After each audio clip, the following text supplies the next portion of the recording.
வணக்கம். ஒரு சூப்பரான ஒரு சௌசௌ தொகையல் ரெடி பண்ணிட்டோம், பார்த்தோம்.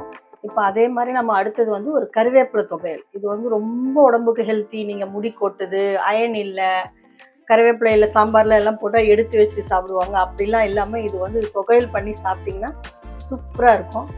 அது தேவையான பொருளாக எடுத்து வச்சுருக்கேன். பார்க்கலாமா எப்படி பண்ணலான்ட்டு?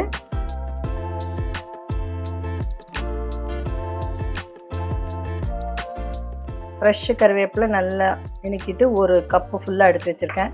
கொஞ்சம் காஞ்ச மிளகாய், கொஞ்சம் புளி, கொஞ்சம் உளுத்தம்பருப்பு, கொஞ்சம் ஒரு ஸ்பூன் போல் தனியா, தேவைக்கேற்ற எண்ணெய். கடாய் வச்சுருக்கேன். கடாய் பற்ற வச்சுட்டு ஒரு ஸ்பூன் எண்ணெய் போட்டிருக்கோம். எண்ணெய் காஞ்சிச்சு. நல்லா ஒரு ஸ்பூன் போல் உளுத்தம்பருப்பு, 4 மிளகாய் வறுத்துக்கலாம். இதை எண்ணெயில் உளுத்தம்பருப்பு, மிளகாய் நல்லா வறுத்துக்கலாம். இது தனியா வந்து எதுக்கு போடுறோன்னா, கருவேப்பிலை வந்து கொஞ்சம் ஹீட் அப்படின்னு சொல்லுவாங்க, அயன் இருக்கிறதுனால அதை குளிர்ச்சி பண்ணுறதுக்காக இந்த தனியா வந்து அதில் சேர்த்தோம்னா ஒரு வித்தியாசமான டேஸ்ட் இருக்கும், டிஃப்ரெண்ட்டான டேஸ்ட்டில் இருக்கும். தனியா சிவந்துருச்சு.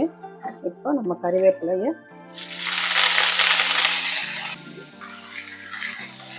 கருவேப்பிலை நல்லா வதங்கி வருது பாருங்கள். ரொம்ப வதங்க வேண்டாம், கொஞ்சம் ஒரு 2 மினிட்ஸ் வதக்கினா போதும். கருவேப்பிலையை சின்ன ஒரு எலுமிச்சம்பழம் அளவு புளியால் போட்டேன் நான்.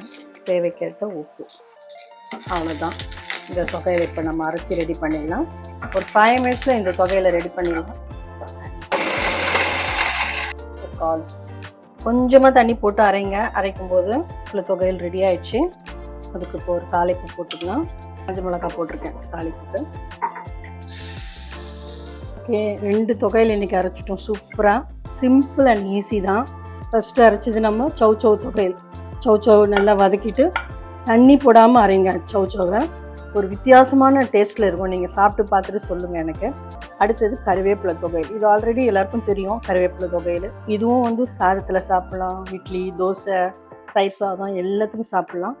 இது 2த்தையும் ட்ரை பண்ணிவிட்டு எப்படி இருக்குன்னு உங்கள் லைக் சொல்லுங்கள், கமெண்ட் சொல்லுங்கள். மறக்காமல் சப்ஸ்கிரைப் பண்ணுங்கள். தேங்க்யூ.